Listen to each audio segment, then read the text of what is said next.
Glória a Deus. Boa tarde. Poxa, que prazer estar aqui, que honra muito grande estar nesse lugar. Quero agradecer demais a toda a liderança, ao pastor Diogo, ao Saulo por esse convite. Poxa, para mim é um prazer.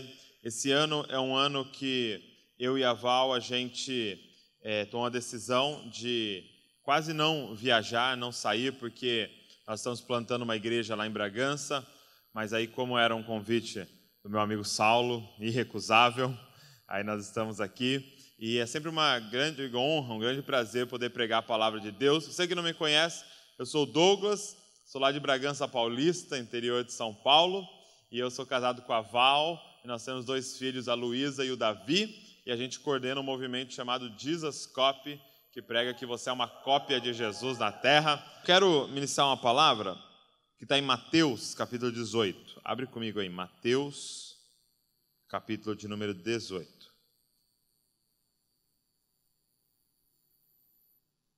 Mateus 18, vamos ler a partir do 23.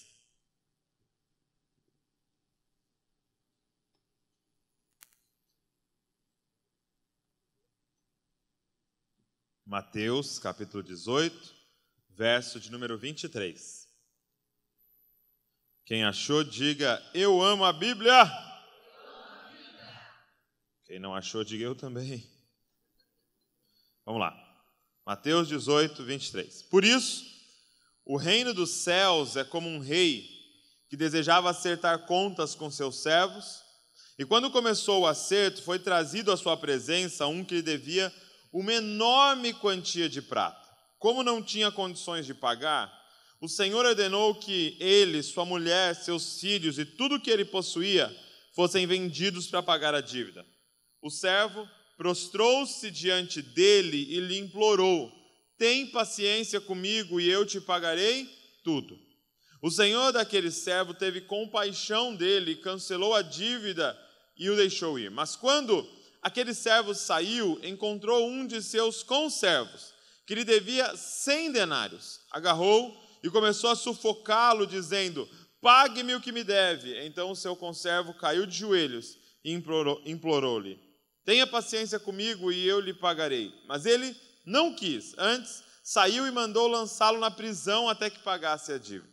Quando os outros servos, companheiros dele, viram o que havia acontecido, ficaram muito tristes e foram contar a seu senhor tudo o que havia acontecido. Então, o senhor chamou o servo e disse: servo mau, cancelei toda a sua dívida porque você me implorou. Você não devia ter tido misericórdia do seu conservo como eu tive de você?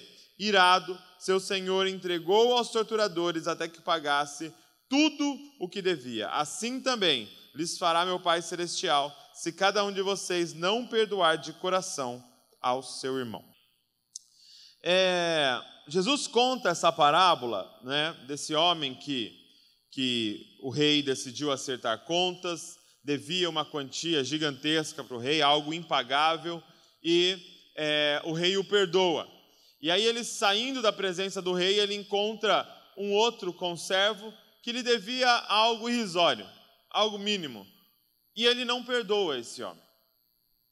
E sabe, eu olhando para a vida desse homem, eu tenho um questionamento. Por que ele não conseguiu perdoar aquele homem? Por que ele não conseguiu fazer o que claramente ele deveria ter feito? É algo tão óbvio que quando você lê, se torna algo meio bizarro. Você lê com desdém, você lê e olha com desdém para esse homem, porque você acha ele um estúpido, porque era muito óbvio que ele deveria fazer. Ele deveria perdoar aquela dívida que não chegava a 1% da dívida que ele tinha. Ele foi perdoado e ele sai e não perdoa. E aí a gente fica num questionamento: por que esse cara não conseguiu fazer o que era óbvio que era o certo a se fazer? Sabe, e talvez a pergunta não seja por que aquele homem não conseguiu, mas a pergunta nessa tarde é: por que eu e você não conseguimos? É difícil, gente, acontecer de a gente cometer um erro que a gente não sabia que era um erro. É difícil você estar num culto e o pastor pregar sobre algo e você falar, nossa, isso estava errado, não sabia, fazia sem saber. Geralmente, nós sabemos que está errado. Geralmente, nós sabemos qual é a vontade de Deus. Nós sabemos o que deveríamos fazer, mas por que não fazemos? Talvez todos aqui são peritos na lei, e não só porque leram as Escrituras, mas porque está cravado no nosso coração a lei. Nós sabemos o que temos que fazer, e a pergunta é, por que não conseguimos viver uma vida de retidão diante do Senhor? Por exemplo, alguém aqui tem dúvida que não devemos acessar pornografia? Alguém aqui tem dúvida que não devemos ser ríspido com as pessoas? Alguém aqui tem dúvida que devemos perdoar aquele que nos ofende? Alguém aqui tem dúvida que devemos ser generosos? Nós não temos dúvida, ninguém aqui discute se isso está certo ou está errado. Todavia, todos nós aqui, ou a maioria de nós aqui, tem uma grande dificuldade de viver isso, de viver de forma reta. Quem aqui tem dúvida que você deveria estar de dieta?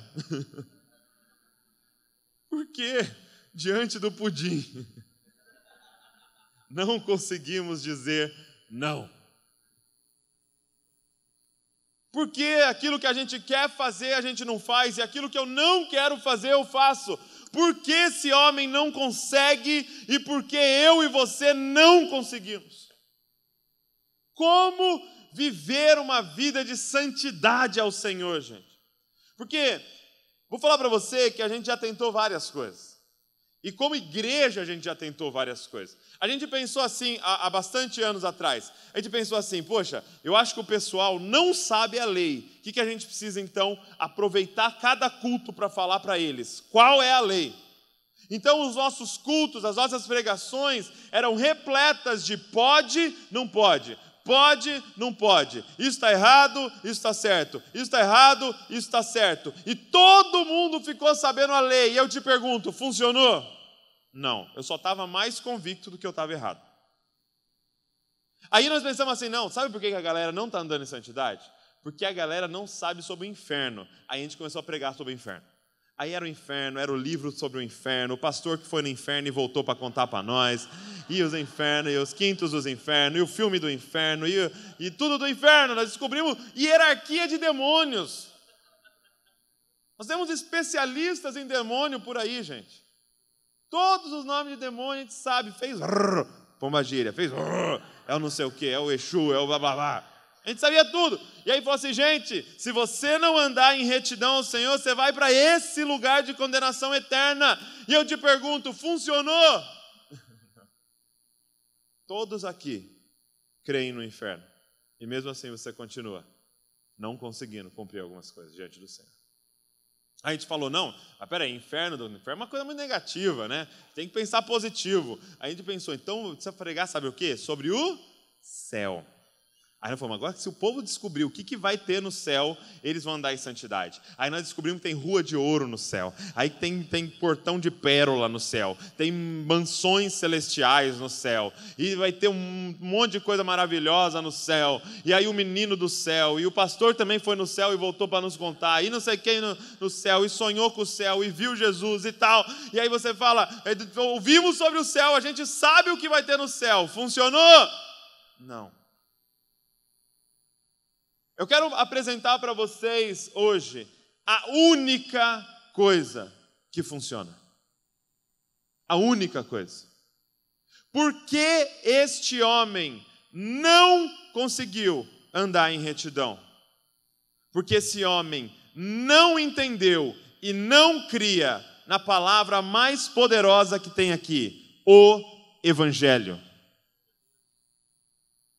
Ele não cria no Evangelho. Não é o inferno que faz a gente andar em santidade, não é o céu e não é a lei. É o Evangelho que é poder de Deus para nos restaurar, gente. Só o Evangelho. Esse homem não compreendeu o Evangelho, por isso ele não tinha como andar em retidão diante do Senhor. E eu quero te falar o que é o Evangelho. Eu quero te falar o que é o Evangelho nessa tarde através de 3 palavras, para você guardar no seu coração. 3 palavras, ok? E 3 palavras começando com re. E eu chamo carinhosamente do Evangelho re, ok? A primeira palavra que define o Evangelho é reconheça. Ok? Se você estiver anotando, anota aí. Reconheça. O que esse homem não conseguiu fazer? O que esse homem não teve a capacidade de fazer? Ele não teve a capacidade de reconhecer o tamanho da dívida dele. O Evangelho começa com eu e você reconhecendo o tamanho da nossa dívida diante de Deus. Você sabe o que é ridículo aqui a cena mais ridícula aqui dessa parábola? É aqui, olha. Deixa eu mostrar para vocês. Verso de número 26. Olha o verso de número 26. Diz assim, olha. O servo prostrou-se diante dele e lhe implorou: tem paciência comigo e eu te pagarei tudo. Gente, essa cena é ridícula.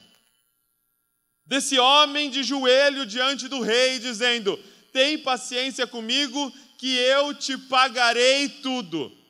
Você sabe qual era o tamanho da dívida desse homem? A NVI, ela tem uma tradução ruim, ela fala que era uma quantia muito grande de prata. Mas esse homem devia 10.000 talentos. Você sabe o que é 10.000 talentos? Esse homem devia para o rei 60 milhões de dias de trabalho. Esse homem devia para o rei 60 milhões de dias de trabalho. Eu me pergunto, como ele conseguiu essa dívida? Ele devia 3, se fosse no salário nosso de hoje, o nosso salário mínimo, ele devia 3.750 milhões de reais para o rei. Certeza que ele se envolveu com o Santander.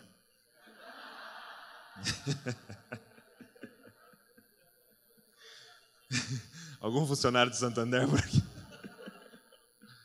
Ele devia para o rei 3 bilhões 750 milhões. E ele ajoelha diante do rei e fala: tem paciência comigo que tudo te pagarei. Isso é ridículo.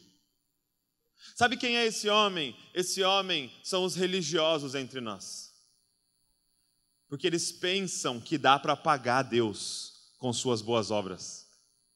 Sabe o que é interessante? Que o religioso, a religião, ela fala muito sobre pecado, está errado, pecado. Mas você sabia que a religião trata pecado como se fosse menor do que é? Por quê? Porque a religião acha que dá para pagar, mas o Evangelho te fala, é impagável. É impagável. Então, se você for ajoelhar, não diga para ele que tudo eu te pagarei, porque o que você deve é impagável. O que me mostra aqui é que esse homem não tinha noção do tanto que ele devia, ou ele não achava que devia tanto assim. Se ele acha que dá para pagar, é porque ele acha que a dívida é desse tamanhinho. O Evangelho começa com eu e você reconhecendo o tamanho da nossa dívida. Você reconhece o quanto você deve diante de Deus? O que eu quero dizer para você é que maturidade no reino de Deus não é quão santo você é, mas quão capaz você é de reconhecer o tamanho da sua dívida. Os maduros no reino de Deus são aqueles que reconhecem o quão pecador eles são. Quanto mais eu cresço em maturidade no reino de Deus, mais eu consigo reconhecer o quanto eu devo para esse Deus. Senão, olha na vida de Paulo como isso é muito claro. Abre aí comigo 1 Coríntios, capítulo 15. Primeira carta de Paulo à igreja ali em Corinto, capítulo 15. Verso de número 9. Olha só, aqui é o início do ministério de Paulo, ok? É o início do ministério dele, uma das primeiras cartas dele. 1 Coríntios, capítulo 15, verso 9. Olha o que ele escreve. Pois sou o menor dos apóstolos, e nem sequer mereço ser chamado apóstolo, porque persegui a igreja de Deus. Presta atenção, quem eram os apóstolos? Os apóstolos eram aqueles que viram Jesus fisicamente, estavam separados para espalhar a cultura que Jesus pregava. Então, ele pegou esse pequeno grupo de apóstolos e disse assim, olha, desse grupo de apóstolos, ao qual eu faço parte, porque eu vi Jesus fisicamente, desse grupo de apóstolos, eu sou o que tem a maior dívida, porque eu perseguia a igreja. Olha a capacidade de Paulo de reconhecer o quão pecador ele é. Olha a capacidade de Paulo de entender o tamanho da dívida que ele tem dos apóstolos. Eu sou o menor. Agora, Paulo continua a crescer. Paulo continua a amadurecer. Abre comigo em Efésios. Efésios, capítulo número 3. Verso de número 8. Dá uma olhada. Paulo aqui está 6 anos mais maduro. 6 anos caminhando com Deus. 6 anos caminhando com Cristo. Olha o que Paulo diz. Efésios 3, 8. Ele diz assim, olha. Embora eu seja o menor dos menores de todos os santos, foi-me concedida essa graça de anunciar entre os gentios as insondáveis riquezas de Cristo. 6 anos mais maduro. Lembre-se, ele começa dizendo, eu sou o menor dos apóstolos. Entre os apóstolos eu tenho a maior dívida. Agora, 6 anos mais maduro, o que ele diz? Embora eu seja o menor dos menores de todos os santos. Quem eram os santos, gente? Todos que criam em Jesus. Toda a igreja, ele chamava de santo. Ele estava dizendo, ei, eu sou um apóstolo, mas entenda, da igreja inteira que tem no mundo, eu sou o maior pecador que tem. De todos que creem em Jesus, eu sou aquele que tem a maior dívida diante de Deus. Isso aqui é maturidade diante de Deus. É você crescer na sua capacidade de reconhecer quão pecador você é. Mas Paulo continua a crescer. E aí chega no fim do ministério de Paulo, 1 Timóteo. 1 Timóteo, capítulo de número 1. Aqui, Paulo está 8 anos mais maduro do que em Éfeso. Né? É sua carta à igreja de Éfeso. 8 anos mais maduro. No fim do seu ministério, próximo de ser decapitado, de perder a cabeça, de morrer. Já está aqui no fim, ele manda essa carta para o seu discípulo Timóteo. Olha o que está escrito no capítulo 1, verso de número 15. Esta afirmação é fiel e digna de toda aceitação. Cristo Jesus veio ao mundo para salvar os pecadores, dos quais eu sou o pior. Dos quais entenda, ele começa achando que ele é o menor dos apóstolos, mas aí ele anda com Jesus, e ele entende que ele é o menor da igreja, mas aí ele anda mais com Jesus, e ele descobre que ele tem a maior dívida da humanidade, que ninguém é pior que ele, ou seja, que ele não é melhor do que ninguém.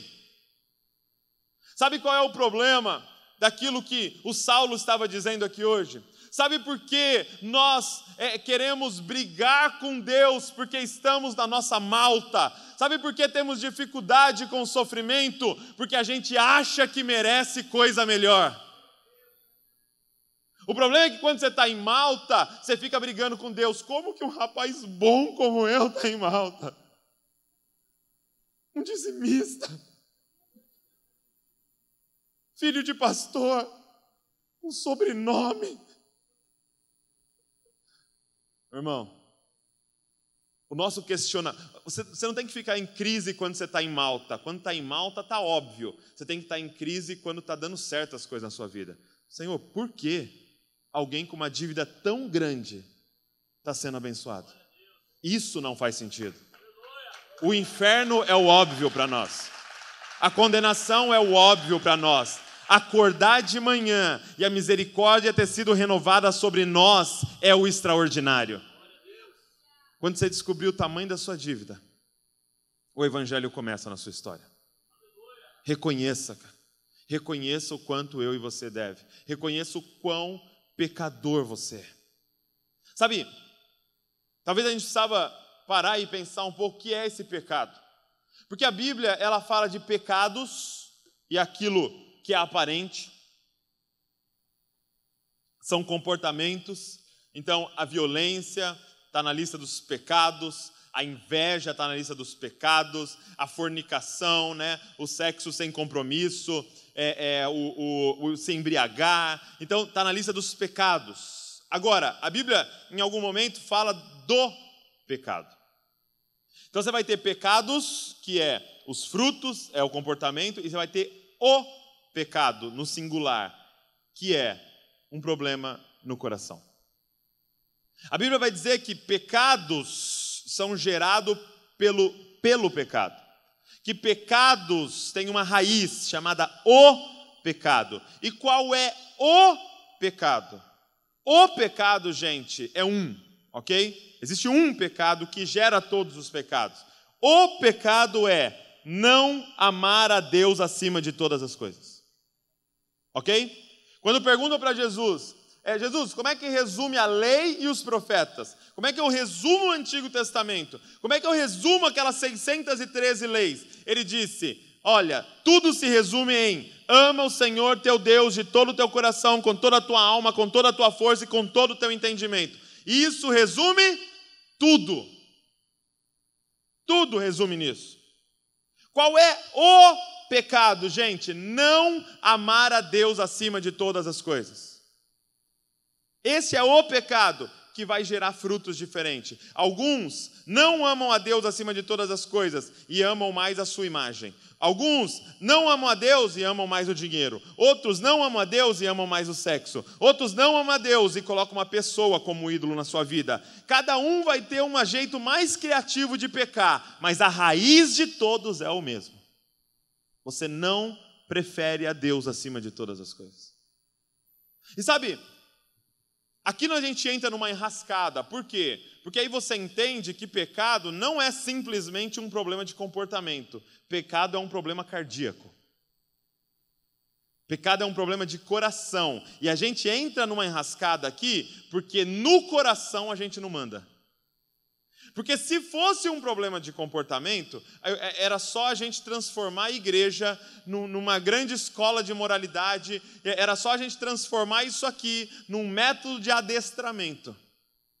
Por exemplo, um cara aceita Jesus e ele está falando palavrão. Era fácil. Ou seja, toda vez que você falar um palavrão, a gente vai jogar uma pimenta na sua boca. Bem forte.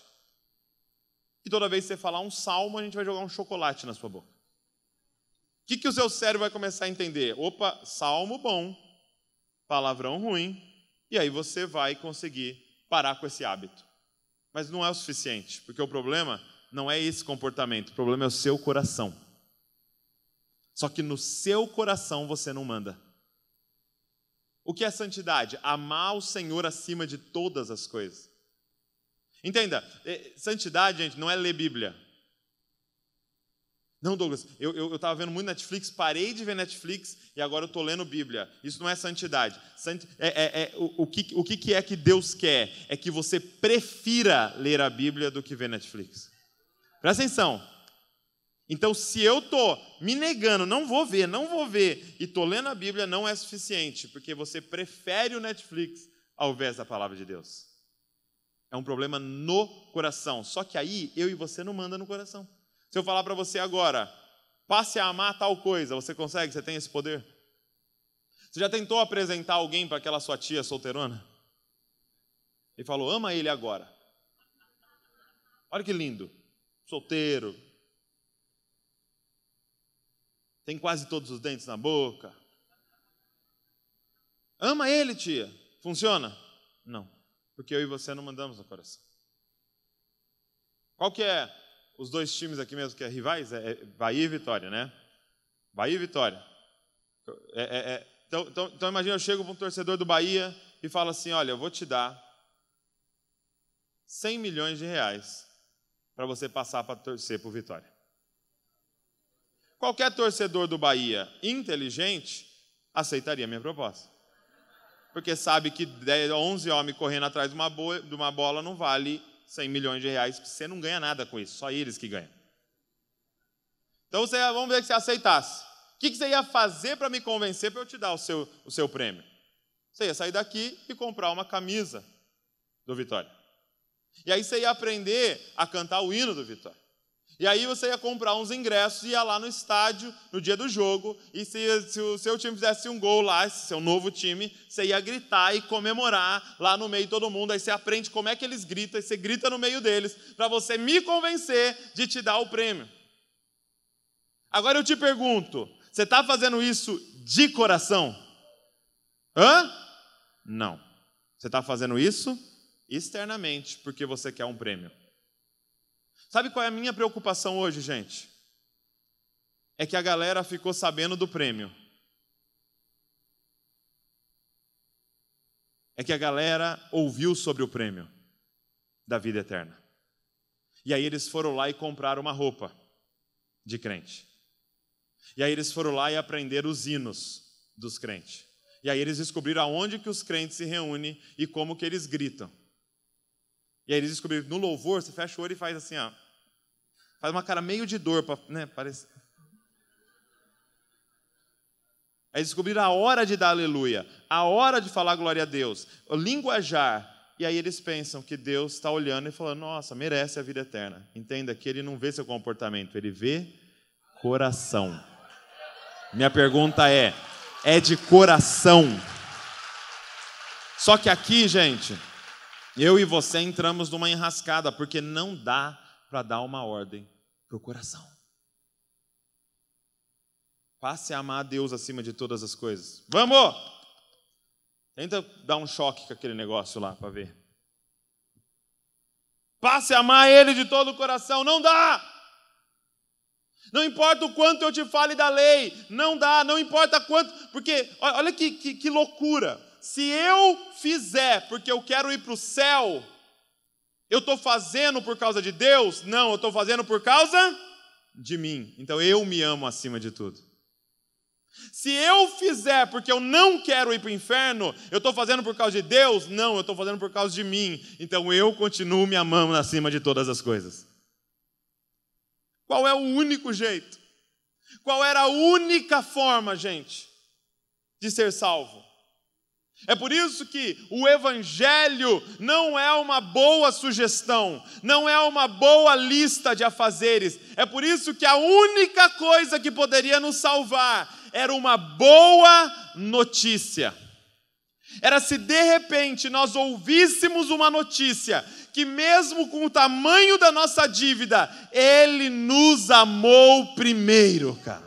Que Ele é apaixonado por nós. E quando o nosso coração ouve essa notícia e crê, ele não aguenta a não ser virar para esse Deus e passar a amá-lo acima de todas as coisas. A única coisa que pode virar o nosso coração é se essa notícia entrar nele. É somente se eu e você acreditarmos nessa notícia.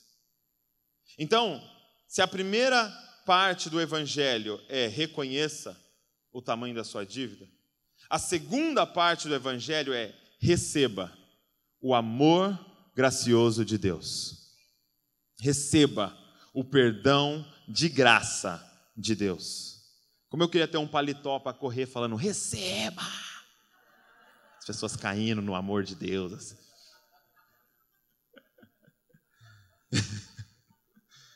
Reconheça e receba.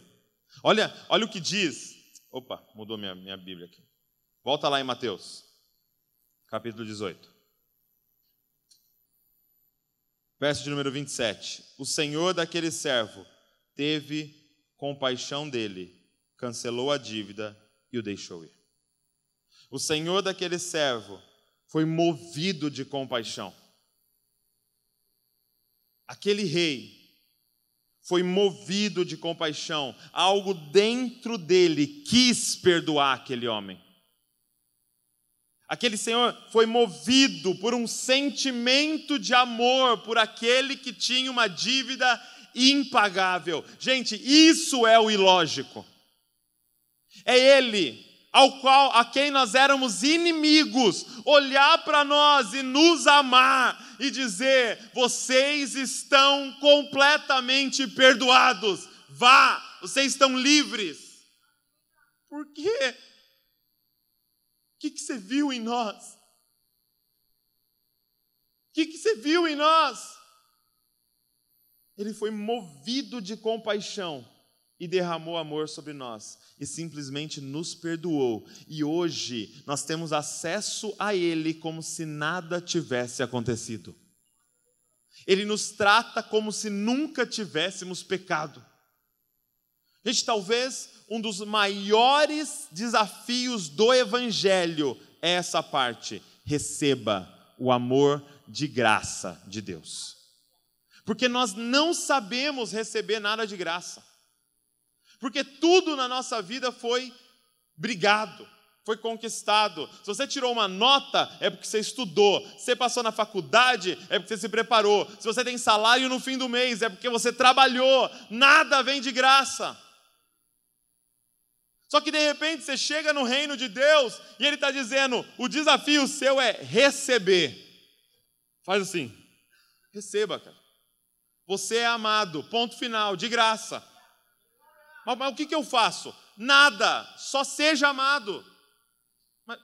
Mas o que eu faço? Mas assim, amanhã, o que eu faço? Nada, seja amado. Já viu aquelas pessoas que você vai abraçar elas, parece que está abraçando uma espiga de milho, assim, você está abraçando uma geleia, assim, que ela não sabe corresponder.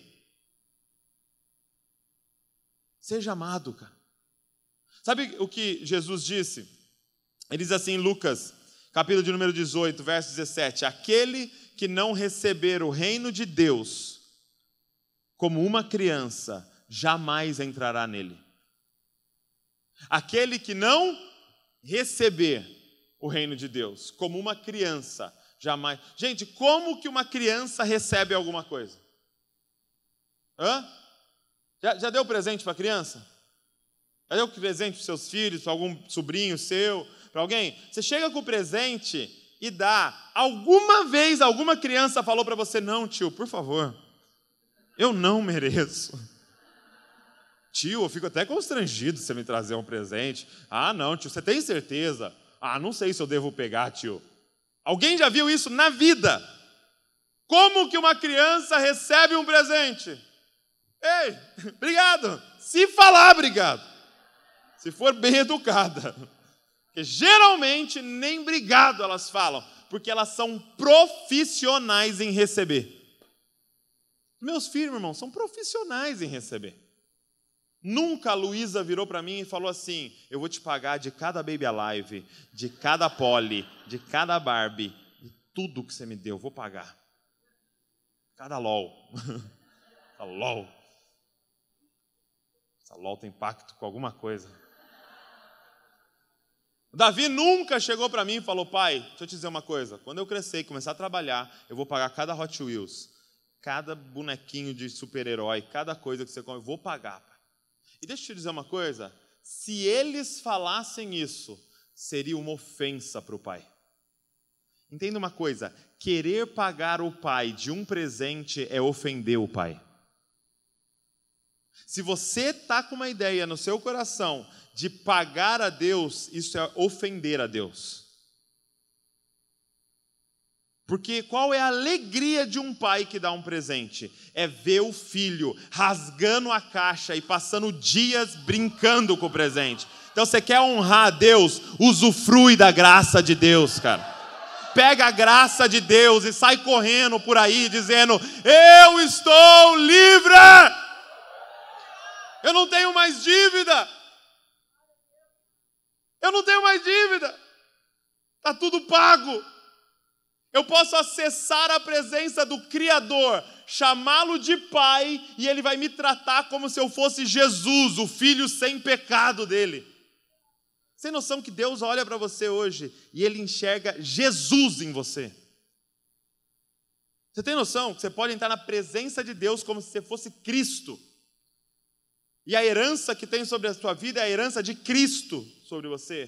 Por quê? Porque Cristo trocou de lugar com nós. Receba! Recebe isso. Agora, existe uma matemática no Evangelho. Existe uma matemática no Evangelho. E é a seguinte: quanto maior a sua capacidade de reconhecer, é maior a sua capacidade de receber. De novo. Quanto maior é a sua capacidade de reconhecer o tamanho da dívida, maior é a sua capacidade de receber o tamanho do perdão. Por exemplo, vem aqui, Saulo. Vem aqui ser meu ator. Mais ou menos assim, olha. Imagina que o Saulo me deve R$100. Ok? Saulo me deve R$100. Aí eu chego pro Saulo e falo assim, Saulo, lembra aqueles R$100 lá que você me devia? Que eu te emprestei no restaurante japonês? Não lembra, né? Tá perdoado, cara. Isso aí não precisa me pagar, não. Fica pra você. Merece um aperto de mão aqui, né? Obrigado. Agora, imagina que o Saulo me deve R$1.000. Eu falo, Saulo, lembra aquele celular lá que você comprou de mim? Dos R$1.000? Então, cara, fica pra você, cara. Gasta com o Rafinha lá, cara. Tá perdoado. Pô, já merece um ombrinho aqui, ó. Agora, imagina que o Saulo me deve R$100.000. De um apartamento aí que a gente fez negócio, ficou faltando 100 mil. Aí eu chego, acordo um dia inspirado e falo, Saulo, tá aquele 100 mil? Tá perdoado, cara. Não precisa me pagar, não. Pega pra você, cara. Pô, já vale não é não? Até uma lagriminha assim valia, não valia? Agora você imagina que o Saulo me deve 3.750.000.000 de reais. Entenda uma coisa sobre essa dívida descrita por Jesus. Essa dívida já não é só do Saulo. Essa dívida é do Rafael. O Rafael vai herdar essa dívida e o filho do Rafael vai herdar essa dívida e os bisnetos do Saulo vai herdar essa dívida. A maldição era para todos. Todos iam nascer devendo. E esse rei gracioso chegou e falou, cara, tá perdoado. Você e toda a sua geração estão perdoados, cara. Toda a sua geração estão perdoados, cara. A minha pergunta é, o que vale isso? Sabe, gente, se você acha que você deve R$100, como é que é a sua adoração no domingo? Oh, Jesus, obrigado aí, viu? Se você acha que você deve R$1.000, como é que é o seu louvor no domingo? Se você acha que você deve R$100.000, como é que você canta no domingo? Agora, e quando você entender que o que você devia era impagável e ele simplesmente cancelou sua dívida. E mais do que isso, além de cancelar sua dívida, deu a herança dele para você. O que essa parábola não descreve é que esse rei, além de perdoar esse homem, adotou ele como filho. Como é que seria o louvor de alguém que entendeu isso? Como é que seria a oferta de alguém que entendeu isso? Como é que seria a entrega de alguém que entendeu isso? Como é que seria o coração de alguém que foi amado nesse nível? Essa é a boa notícia. Você está completamente perdoado, cara. Obrigado, Sal. Deus abençoe. Grande ator. Aplauda esse ator maravilhoso. Deixa eu te falar uma coisa. Tem muita gente que acha que foi pouco perdoado porque acha que deve pouco. Sabe, eu estava ouvindo o Bill Johnson, pastor da Bethel, e a Bethel, eles têm assim, um louvor bem extravagante, assim, no culto deles, parte do louvor, os caras são bem extravagantes, se jogam lá no chão e tal. Aí ele disse que ele estava numa conferência, estava sentado na segunda fileira, e na fileira da frente tinha uma senhora, e ele falou que ele, que lidera uma igreja extravagante, estava escandalizado com o jeito da senhora adorar a Deus. E ela caía no chão, ela levantava, ela gritava, ela pulava, ela dançava, ela rodopiava, ela voltava, ela caía, ela levantava. E ele falando assim, meu Deus, a pessoa quer chamar atenção, meu Deus, o que é isso? E ele ali escandalizado e tal. Ele disse que ele estava lá, tal, tentando, né, conectar com o Senhor e a senhora lá e tal. Aí ele falou que chegou do lado dele a Heidi Baker, uma missionária de Moçambique, chegou do lado dele e falou assim, Bill, não é lindo você ver uma pessoa que foi liberto de 40 anos de prostituição, adorando ao Senhor. O problema é que a gente acha que a gente deve pouco. Mas o dia que você entender o tamanho da dívida que foi perdoado. Sabe, algumas pessoas já me falaram assim, Douglas, eu não concordo com a palavra de Deus, porque como assim eu peco 80 anos e eu sou punido eternamente? O justo, Douglas, não seria eu ser punido proporcional ao tempo que eu pequei, por exemplo? Só que o que essas pessoas não entendem não é sobre qual é o seu pecado ou quanto tempo você pecou. O problema é contra quem você pecou. Porque se nessa tarde aqui alguém não estivesse gostando da mensagem, se levantasse, tirasse o tênis e jogasse em mim, sabe o que ia acontecer com você? Nada. O sol talvez ficaria chateado com você, te tiraria, sei lá, ou não, né? Também outros jogariam sapato também, sei lá. Eu entenderia que você quer ser um missionário, você está jogando seu tênis. Agora, se você estiver numa apresentação, numa palestra do presidente da República, você se levantar, pegar o seu tênis e jogar nele, sabe o que vai acontecer com você? Você vai ser preso. Porque não é o que você fez, é contra quem você fez. Então o lance não é o tamanho do seu pecado, ou quanto tempo você pecou, ou se você já fez isso ou aquilo. O lance é contra quem você pecou. Você pecou contra um Deus eterno. Qual é a punição? Eterna. Você se tornou inimigo de um ser eterno. Você jogou o sapato num ser eterno. Qual é a punição para nós? Esse é o tamanho da nossa dívida em que ele está dizendo no Evangelho: vocês estão completamente perdoados. Receba. A minha oração nessa tarde é: aprenda a ser amado. O Evangelho não é sobre amar a Deus, em primeiro lugar. O Evangelho é sobre ser amado por Deus, em primeiro lugar. Sabe, o apóstolo João entendeu o Evangelho. Quando ele está escrevendo o livro de sua autoria ali sobre o Evangelho, e chega numa parte que ele tem que se descrever, ele não descreve o discípulo que amava muito Jesus. Porque isso não é o Evangelho. O Evangelho é o discípulo a quem Jesus muito amava. Ele conseguiu receber o amor de Jesus. Receba. Diga à pessoa que está ao seu lado: receba. Receba, é de graça. Receba. E por último, a última parte do Evangelho, mas não menos importante. Agora é a parte em que a gente arma uma revolução. Porque até aqui é sobre nós e Deus. Mas quando chega na terceira parte, o Evangelho se torna social. O Evangelho se torna algo que pode mudar o planeta Terra. Primeiro, reconheça o tamanho da sua dívida. Segundo, receba o amor de graça de Deus. E terceiro, repita com os outros o que Deus fez com você. O que é o Evangelho? É repetir com o próximo o que Deus fez comigo. Então, se Ele te amou de graça, não ouse esperar que alguém responda para você amá-lo. Porque Ele te amou de graça. Se Ele te perdoou aquela dívida, não ouse não perdoar alguém, porque você acha que a dívida dele com você é muito grande.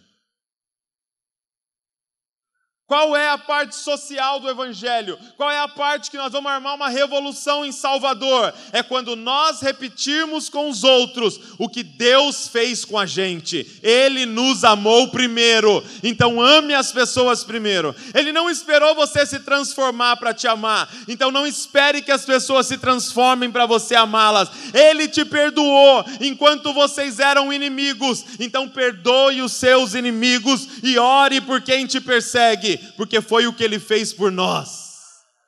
Por que esse homem não conseguiu perdoar o seu conservo?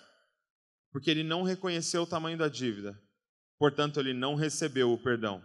Portanto, ele não tinha como repetir com o outro o que Deus fez com ele. Agora, você nessa tarde sabe o tamanho da sua dívida. E você sabe o tamanho do perdão. E você sabe o quanto nós temos que repetir com os outros. Sabe, o nosso combustível para viver a vida cristã não é a resposta dos outros. Mas Douglas, eu estou fazendo isso com meu marido e ele não muda. Não depende dele mudar para você continuar fazendo, porque o seu combustível não é a resposta do seu marido. O seu combustível é a cruz do Calvário. Eu não vivo a vida cristã olhando para as pessoas, eu vivo a vida cristã olhando para a cruz. E a cruz me diz: perdoa. E a cruz me diz, ama. E a cruz me diz, seja generoso, porque eu era rico, eu era dono de todas as coisas, eu me esvaziei de mim mesmo para enriquecer vocês. Chegou a vez de vocês repetirem isso com o próximo. A nossa motivação de ofertar não é ser abençoado. A nossa motivação de ofertar é porque fomos enriquecidos no amado. Quem está entendendo o que eu estou falando? Chegou a hora de nós repetirmos para essa geração aquilo que Deus fez com nós. Você não vai repetir o que o seu abusador fez com você. Você não vai repetir o que o seu pai fez com você. Você vai repetir o que Deus fez com você para as pessoas que estão ao seu redor. Repita. Esse é o desafio. Repita. Agora, entenda, repetir é o resultado automático de quem entendeu o Evangelho. Portanto, nós não podemos sair daqui tentando forçar o comportamento correto. Se você não está conseguindo fazer o que deveria fazer, você precisa voltar e reconhecer a dívida, voltar e receber o amor, para então repetir. Nós vamos ir para a raiz. Você não está conseguindo isso, porque o problema é a raiz, você não está reconhecendo e você não está recebendo, porque quem reconhece e recebe, repete. Você não aguenta não repetir, porque agora você nasceu de Deus, e quem nasceu de Deus tem comportamento igual a quem? De Deus. Sabe, eu quero fazer uma oração com vocês agora. Coloque de pé no seu lugar. Eu quero orar por 2 grupos hoje aqui.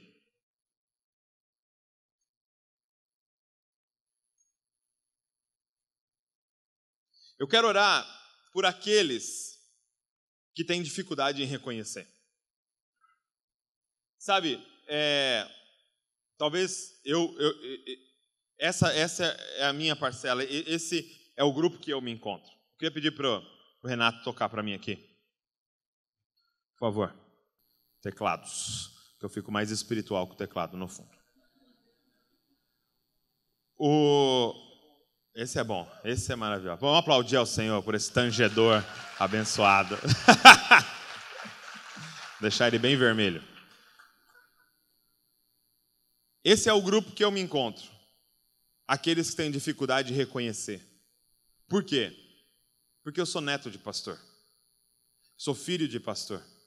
Eu cresci no Evangelho. Eu cresci dormindo nos bancos da igreja. Indo várias vezes por semana na igreja. Eu falava pro meu pai, pai, eu quero assistir desenho. Meu pai gravou umas 10 horas de desenho bíblico numa fita de vídeo e fazia eu assistir repetidamente. Desenho bíblico. Aí eu falava, pai, não aguento mais, pai. Eu quero pintar. Aí ele me dava a muralha de Jericó para eu pintar. Pinta aqui, ó. Eu cresci nesse contexto e talvez muitos aqui cresceram nesse contexto. Eu nunca experimentei maconha. Nunca experimentei nenhuma droga. Eu nunca tinha colocado álcool, uma gota de álcool na minha boca, até no dia da lua de mel que a Val fez eu experimentar aquela bendita champanhe horrível naquele hotel. Nunca experimentei, eu não gosto, eu casei virgem com a minha esposa, então o que eu posso pensar? O que eu sou tentado a pensar? Que a minha dívida é pequena. Só que se a minha dívida é pequena, o perdão dele é pequeno e o meu amor por ele é pequeno. Eu quero orar por você hoje aqui, que precisa de um toque do Espírito Santo para reconhecer o tamanho da sua dívida, cara. Você que tem uma tentação para ser religioso, para tentar viver pelos seus méritos, pelos seus acertos. Você que se acha melhor do que os outros. Você que anda na rua e vê uma prostituta e você olha com desdém para ela, achando que você é melhor que ela. Você que olha para um homossexual e você acha que você é melhor do que ele, porque seus pecados são menores, ou porque você tem mais habilidade de esconder do que ele. Eu quero orar por esse grupo. Mas eu também quero orar por um segundo grupo. Você que tem dificuldade de receber. Talvez você tenha facilidade de reconhecer. Você sabe o quão pecador você é, você mesmo se massacra todos os dias. Mas você tem dificuldade de receber o amor de graça de Deus. Uma frase vem na sua cabeça toda hora: é bom demais para ser verdade. Isso aí é muito fácil para ser verdade. Você tem dificuldade de receber o amor de Deus. Eu quero orar com você, para que Deus te dê um coração de criança e você receba o amor dele de graça hoje aqui. Você se permita ser amado por Deus. Você não nasceu para sofrer, você nasceu para ser amado por Deus graciosamente. O que ele viu em nós, eu não sei. Eu só sei que ele nos ama. Ele é apaixonado por você.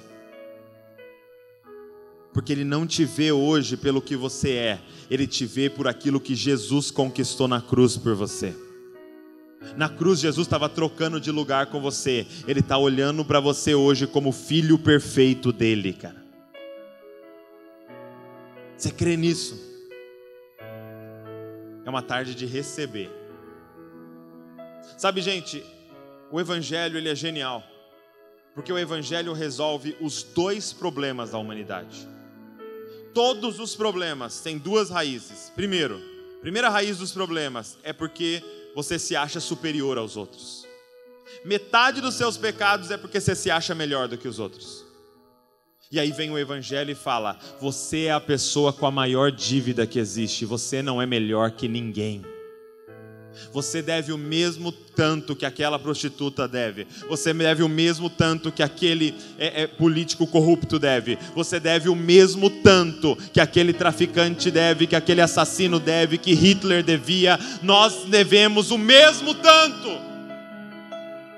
E o Evangelho nos joga na lona e não deixa a gente pensar que a gente é melhor do que ninguém. Sabe aquele pastor que caiu em adultério? Você não é melhor que ele. Sabe aquela pessoa que divorciou? Você não é melhor que ela. O Evangelho nos joga na lona quando você reconhece o tamanho da sua dívida. Agora, a outra metade dos pecados é porque eu me acho inferior aos outros. É a minha carência. É por isso que você se entrega para qualquer um. Porque você se acha menos que os outros. E você acha que não vai ter coisa boa para você. E o Evangelho, ao mesmo tempo que te joga na lona, você é o pior pecador, ele te coloca no céu. Você é o filho mais amado que o Pai tem. Te olhar no seu olho e falar assim: você não é melhor que ninguém. E o Evangelho vem e fala: você não é pior que ninguém. Você é o pior dos pecadores e o mais amado dos filhos. O Evangelho consegue te jogar no chão e te colocar no céu ao mesmo tempo. Você olha para a prostituta e sabe que você não é melhor que ela, mas que você tem algo para oferecer para ela, porque você teve um encontro com Deus que mudou a sua vida e que pode mudar a dela. O Evangelho nos coloca num lugar que não é a inferioridade, não é a superioridade, um lugar chamado humildade. E é isso que Ele quer fazer no seu coração. Você não é melhor que ninguém. E você não é pior que ninguém. Você é o pecador mais desprezível da face da terra e o filho mais amado das regiões celestiais. Esse sou eu e é você. Feche seus olhos. Papai, eu quero orar primeiro, Senhor, pelos filhos e filhas aqui, Senhor, que têm dificuldade de reconhecer o quão pecador eles são, Senhor. Um sofisma, uma mentira entrou no coração deles de que os méritos deles contam diante de Ti, Senhor. Porque eles não tiveram uma vida, Senhor, de pecados grandes como eles consideram, Senhor. Porque eles tiveram uma vida, Senhor, com uma estrutura moral, Senhor. Eles pensam que eles merecem o Teu amor. Eles pensam, Senhor, que a dívida deles é pequena, Senhor. Eu quero orar por esse grupo e pedir: Espírito Santo, vem e nos convence do pecado, da justiça e do juízo nessa tarde, Senhor. Nos mostra o quão pecador e desesperadamente necessitados nós somos de uma intervenção Tua na nossa vida. Senhor, nós não Te preferimos, nós não Te amamos acima de todas as coisas, Senhor. Pai, nós preferimos coisas criadas do que o Criador, Senhor. Tem misericórdia de nós. Nos ajuda a reconhecer o tamanho da nossa dívida. Agora, Pai, eu oro para os teus filhos que têm dificuldade de receber, Senhor. Vem agora, Pai, com uma tsunami de amor, Senhor, e derruba eles, Pai, com o teu amor, Pai. Vem agora e começa a abraçar cada um, como aquele pai do filho pródigo, pula no pescoço deles e ama eles violentamente hoje aqui, Pai. Senhor, nós queremos simplesmente receber, Senhor. Ensina ela a receber, ensina ele a receber, a ser amado de graça, e que esse amor comece a transformar a vida deles, Pai. Receba o amor de Deus, receba o amor do Abba, do papai, receba o amor do Pai. Vem, Senhor, com uma atmosfera de amor sobre este lugar. Começa a revelar ao nosso coração a tua graça, a tua misericórdia, o teu amor. Coloca, Senhor, dentro de nós uma indignação. Por que somos tão amados? Por que somos tão amados? Porque o Senhor nos deseja tanto. Tem pessoas que correram de ti várias vezes, porque o Senhor continua perseguindo elas com o teu amor, Senhor. Porque nós, era para nós apodrecermos em Malta, Senhor, porque o Senhor nos ama tanto, Senhor.